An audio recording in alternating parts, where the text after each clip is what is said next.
जय श्री राम दोस्तों, मैं केशवर पाल आज एक फिर नई वीडियो के साथ आपके सामने हाजिर हुआ हूं।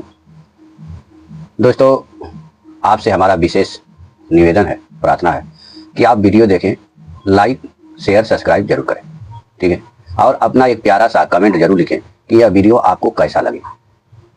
अगर आप रामपाल जी के भक्त हैं तो कृपया इस वीडियो को देखकर या हमारे किसी भी वीडियो को देखकर नाराज न होके निष्पक्ष भाव से वीडियो को देखें, सोचें, समझें, ठीक है।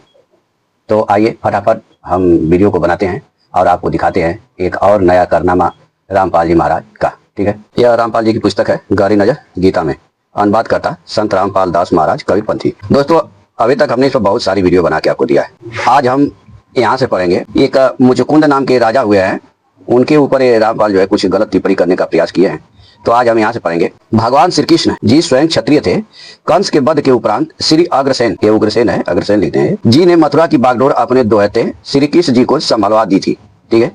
यानी एक कहना चाह रहे हैं कि जब श्री कृष्ण जी ने कंस का वध कर दिया था तो मथुरा का राजा जो है भगवान श्री कृष्ण को बना दिया गया था। तो पहला झूठ इनका यही है। अभी थोड़ा सा देख लीजिए। यह देवी भागवत है, प्रथम खंड, संस्कृत हिंदी दोनों वाला है, और गीता प्रेस गोरखपुर की है। श्रीमद देवी भागवत, पेज संख्या 518 और अध्याय 24 है, स्कंद चतुर्थ स्कंद है। यहाँ पे लिखा गया है, तदंतर श्री कृष्ण ने कंस के बाल पकड़कर लीला पूर्वक उसको भी मार डाला। तदंतर यानी कंस के वध के बाद, तदंतर शत्रु विनाशक श्री कृष्ण ने अपने माता पिता को कारागार से मुक्त कराकर उनका कष्ट दूर किया और उग्रसेन को उनका राज वापस दिला दिया। यानी राजा कौन बन गए? उग्रसेन, ठीक है। उग्रसेन को हटा करके जबरदस्ती कंस जो है राजा बना हुआ था, उग्रसेन का पुत्र था। आगे देखिए, यह 520 पृष्ठ पे लिखा गया है कि भगवान श्री कृष्ण बलराम को साथ लेकर द्वारकापुरी चले गए। जब द्वारकापुरी बन जाती है, इस प्रकार उग्रसेन को पुनः राजा बनाकर वे इच्छा पूर्वक विहार करने लगे।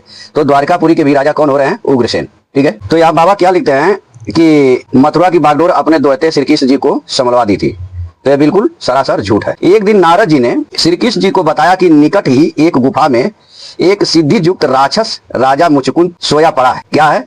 ध्यान से देखिएगा, राक्षस मुचकुंद, ये राजा मुचकुंद को राक्षस बता रहे हैं रामपाल। इनका ज्ञान कितना बड़ा है। वह 6 महीने सोता है तथा 6 महीने जागता है। ये भी याद रखिएगा, 6 महीने सोता है और 6 महीने जागता है। अब इनका दिमाग देखिए, कहानी इनकी देखिए कि तथा 6 महीने जागता है और जागने पर 6 महीने युद्ध करता रहता है। जागने पर क्या करता है? युद्ध करता है। तथा 6 महीने शयन के समय यदि कोई उसकी निद्रा भंग कर दे तो मुचकुंद की आंखों से अग्नि बाढ़ छूटते हैं तथा सामने वाला तुरंत मृत्यु को प्राप्त हो जाता है। आप सावधान रहना। यह कहकर श्री नारद जी चले गए। तो दोस्तों, अब इसमें तो पहले ये देखना है कि मुचकुंद जी राक्षस थे या क्या थे।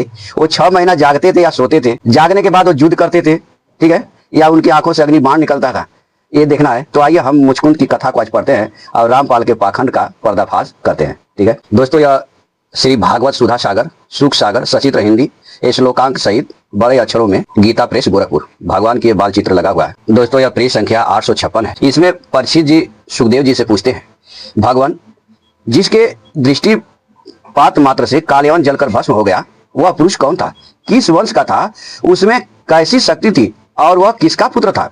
आप कृपा करके यह भी बतलाइए कि वह पर्वत की गुफा में जाकर क्यों सो रहा था, ठीक है। रामपाल क्या लिखते हैं कि वह राक्षस था, 6 महीने सोता था और 6 महीने जागता था, जाकर के युद्ध करता था। यहाँ पे परीक्षित जी पूरे प्रश्न कर रहे हैं कि वह किस वंश का था, वह पुरुष कौन था, किस वंश का था, कैसी शक्ति थी और किसका पुत्र था, और गुफा में जाकर क्यों सो रहा था।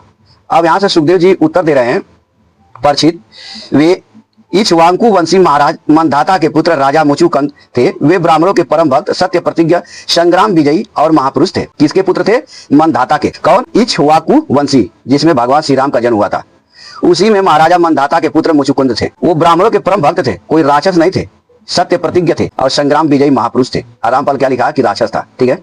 तो ये रामपाल जो है पाखंड फैलाता रहता है, उल्टा सीधा लिख करके। एक बार इंद्रादि देवता असुरों से अत्यंत भयभीत हो गए थे। उन्होंने अपनी रक्षा के लिए राजा मुचुकुंद से प्रार्थना की और उन्होंने बहुत दिनों तक उनकी रक्षा की।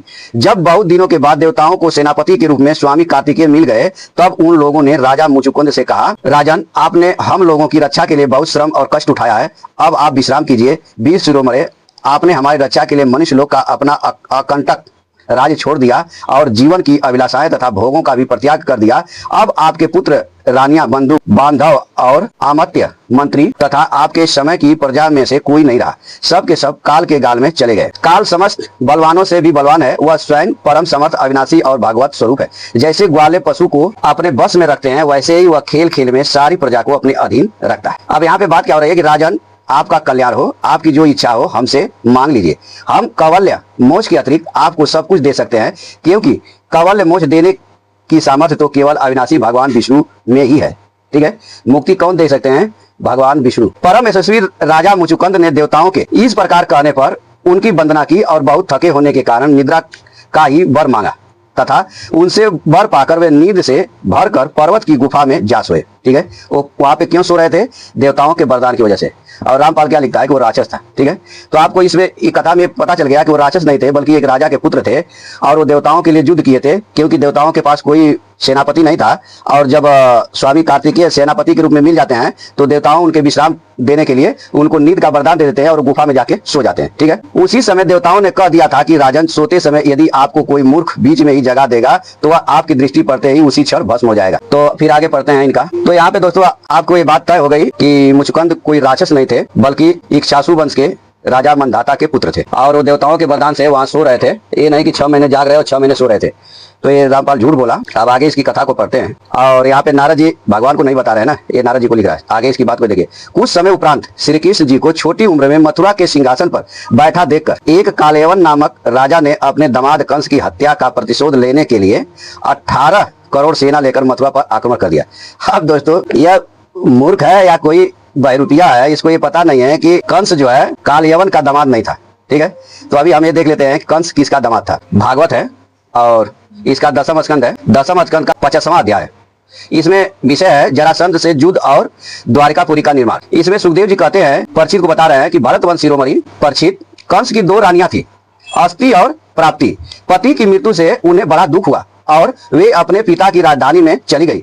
उन दोनों का पिता था मगधराज जरासंध। और रामपाल क्या लिखा कि कालयवन। ठीक है, तो इसका ये भी झूठ हो गया। आपको ये पता चल गया कि जरासंध की 2 पुत्रियां थी, अस्थि और प्राप्ति, और उनका विवाह हुआ था कंस से। ठीक है, अब आगे इसकी और कथा को पढ़ते हैं। पढ़ के दोस्तों मस्त हो जाएंगे इसकी कथा को। श्री कृष्ण जी ने देखा कि दुश्मन की सेना बहुत संख्या में है तथा न जाने कितने सैनिक मृत्यु को प्राप्त होंगे। क्यों न कालयवन का वध मुचुकुंद से करवा दूं।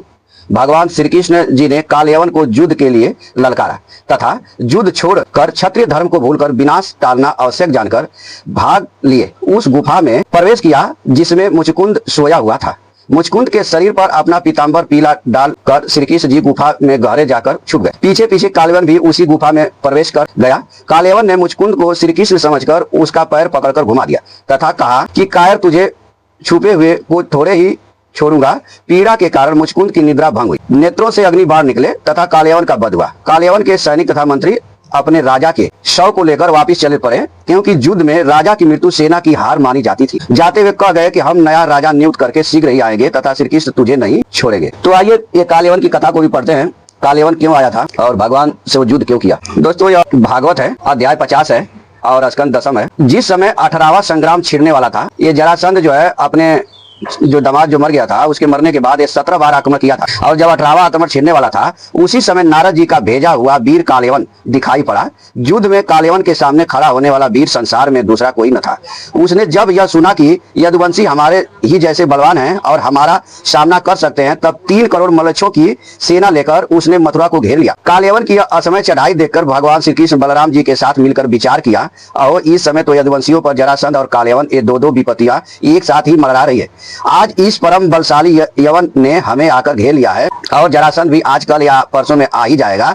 यदि हम दोनों भाई इसके साथ लड़ने में लग गए और उसी समय जरासंध आ पहुंचा तो वह हमारे बंधुओं को मार डालेगा, तो कैद करके अपने नगर में ले जाएगा, क्योंकि वह बहुत बलवान है। इसलिए आज हम लोग एक ऐसा दुर्ग, ऐसा किला बनाएंगे जिसमें किसी भी मनुष्य का प्रवेश करना अत्यंत कठिन होगा। अपने स्वजन्य संबंधियों को उसी किले में पहुंचाकर फिर इस यवन का वध कराएंगे। क्या कराएंगे? वध कराएंगे, करेंगे नहीं, कराएंगे। ठीक है। बलराम जी से इस प्रकार सलाह करके भगवान श्री कृष्ण ने समुद्र के भीतर एक ऐसा दुर्गम नगर बनाया जिसमें सभी वस्तुएं अद्भुत थी और उस नगर की लंबाई चौड़ाई 48 कोस थी। उस नगर की एक एक वस्तु में विश्वकर्मा का विज्ञान और शिल्प कला की निपुणता प्रकट होती थी। उसमें वस्तु शास्त्र के अनुसार बड़ी बड़ी सड़कें, चौराहे और गलियों का यथास्थान ठीक ठीक विभाजन किया गया था। वह नगर ऐसे सुंदर उद्यानों और विचित्र विचित्र उपवनों से युक्त था। दोस्तों यहाँ पे बहुत ज्यादा वर्णन है, अगर मैं पढ़ूंगा तो वीडियो बहुत बड़ी हो जाएगी। मतलब ये द्वारिका का भगवान निर्माण करते हैं, ठीक है। उसमें इंद्र जी, देखिए इंद्र प्रजात का वृक्ष भी देते हैं भगवान को। निर्माण करने के बाद यहाँ से कालयवन आता है और उन्हें देखकर कालयवन ने निश्चय किया कि यही पुरुष वासुदेव है, क्योंकि नारद जी ने जो जो लक्षण बताए थे, वक्ष स्थल पर श्री वस्त्र चिन्ह, 4 भुजाएं, ये भगवान के बहुत बड़े वर्णन है। अब यहाँ पे लिखा है कि ऐसा निश्चय करके जब कालयवन भगवान श्री कृष्ण की ओर दौड़ा, तब वे दूसरी ओर मुंह करके रणभूमि से भाग चले और उन योगी दुर्लभ प्रभु को, यानी योगी मतलब भक्तों से जो दुर्लभ है, जल्दी भक्तों को नहीं मिलते, उस प्रभु को पकड़ने के लिए कालयवन उनके पीछे पीछे दौड़ने लगा। रणछोड़ भगवान, यहीं पे भगवान का एक नाम पड़ा है रणछोड़, ठीक है।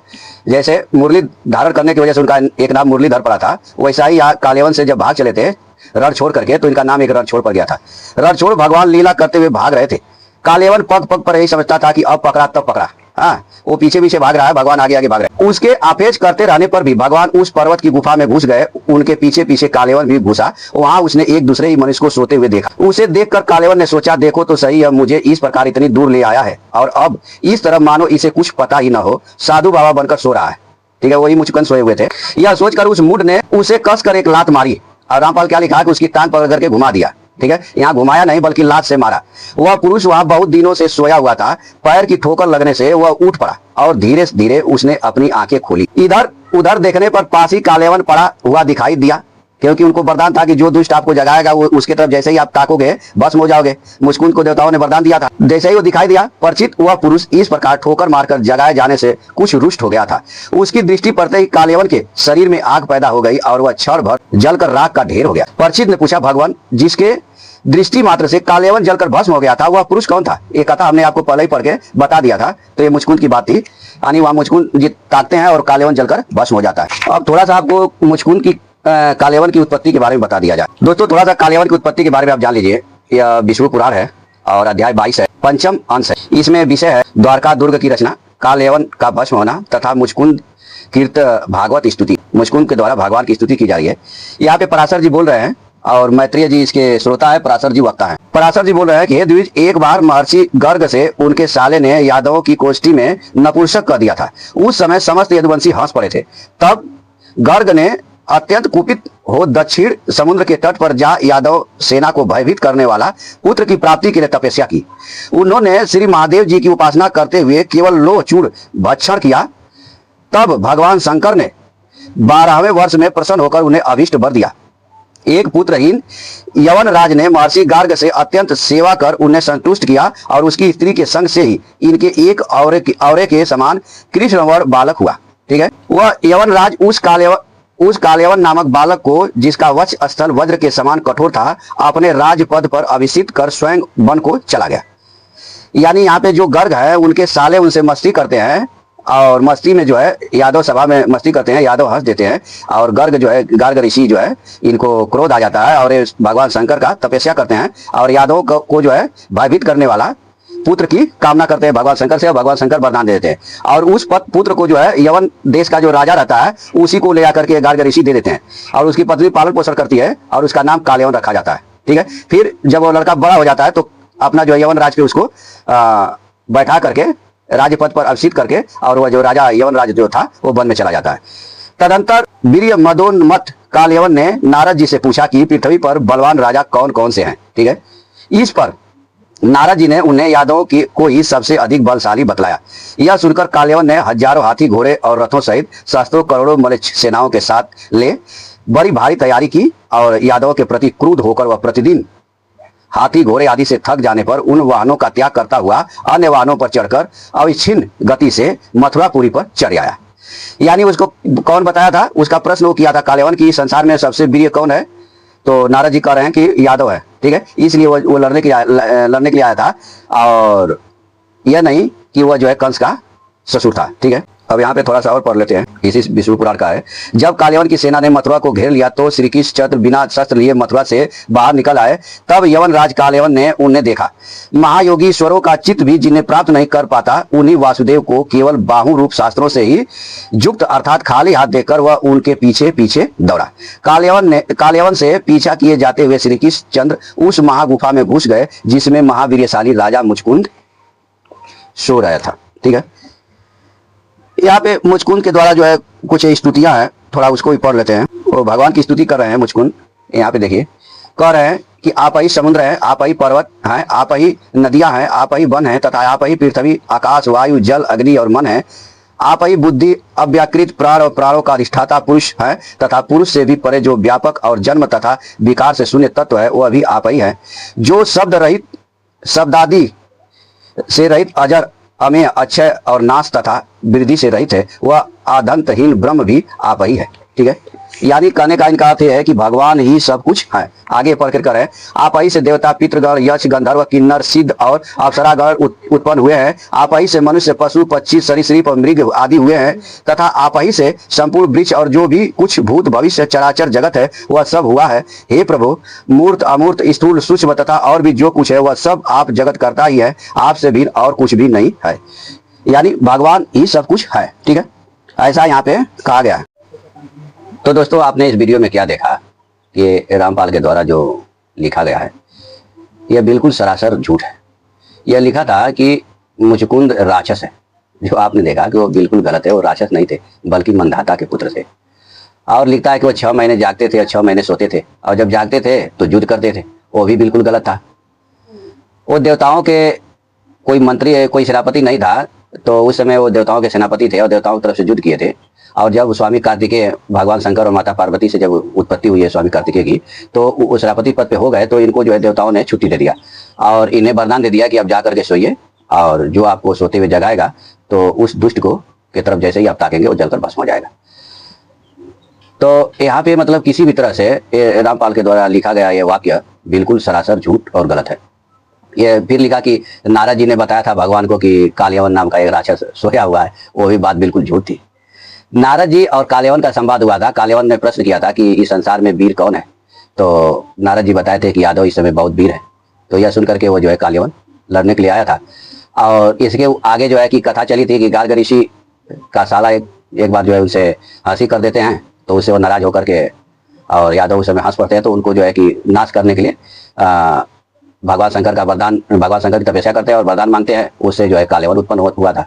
तो यहाँ पे मतलब ये था कि वो कालियवन की उत्पत्ति हुई थी कि वह यादवों से को परेशान करेगा, यादवों से लड़ेगा, यादव उसको नहीं मार पाएंगे। तो भगवान है, सर्वज्ञ है, और सब कुछ जानते थे कि भाई ये तो इसकी उत्पत्ति हुई है कि हम लोगों को परेशान करने के लिए, हम लोगों के द्वारा मारा भी नहीं जाएगा, तो इसको चलो जो है मरवा देते हैं। तो उसमें लिखा हुआ था कि भगवान ने मरवाने के लिए उसको गुफा में ले गए जहाँ पे मुचकुंद जी सोए हुए थे। और स्वयं मुचकुंद जी जो है अगले जन्म में भगवान से ये प्रार्थना भी किए हुए थे कि मतलब हमको दर्शन दीजिए। ऐसा भी आपको हमने पढ़ के सुनाया। तो ये सब सरासर झूठ है रामपाल का, और इसकी बातों पे विश्वास नहीं करना चाहिए। आज के लिए इतना ही, फिर मिलेंगे नेक्स्ट वीडियो में। तब तक के लिए जय सीताराम।